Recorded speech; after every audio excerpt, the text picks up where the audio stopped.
এক নম্বর হারে ঢুকতে নদী বলে আল্লাহ জান্নাত মুদমিনুল খামর, যে বেশি বেশি মদ খায়। হতে না গিয়ে হতুল হইদ হতে নলা দিছি বাদ নজুরিতে মাই ওইটা যেন কি হার তোরা তো পরে মদ হারিয়ে তো হলেন মক্কত জিনিস। চারি প্রকারের মানুষ জান্নাতের ভিতর ঢুকতে না দিব। একটু এক নম্বর হচ্ছে মদ যিনি পান করেন সে জান্নাতে ঢুকতে পারবে না।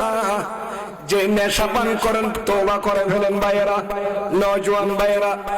দুই নম্বর হচ্ছে যারা বেশি বেশি সুদ খায়। যারা কি খায়? সুদ খায়। সুদ করু ব্যস্ত গলি নারী ঢুকতে না দিব। তিন নম্বর হচ্ছে যারা এতিমের মাল খায়। আর খাই বেলা দে বামরি হদবাই তোর বামল বাফর বদল বাদা বাফা সিবে না তুই না খাদিছে এটার সম্পত্তি লাগিয়ে বিয়া করল তারে দিয়ে মাসে 10,000 আর 30,000 পর নিজের ফগড়ত নাউজুবিল্লাহ কইবেন। এরকম কাণ্ড সমাজত আছে না নাই? ও ভাই ও বন্ধু, এতিমর মাল না খাইবেন।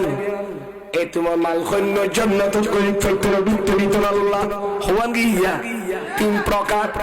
4 নম্বর খানদান না যে মা বাবার ওয়াজ করতে হইতো লাগিয়ন ওয়া কুল ওয়ালিদাইন, মা বাবার নাফরমানকারী ছেলে।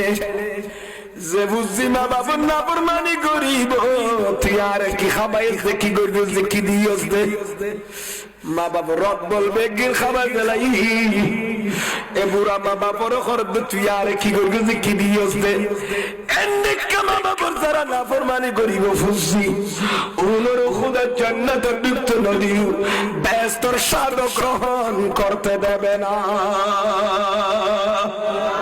নাউজুবিল্লাহ বলেন না। তাহলে বনি ইসরাইলের যুবক ফুয়াই বিন আনাস বিন মালিক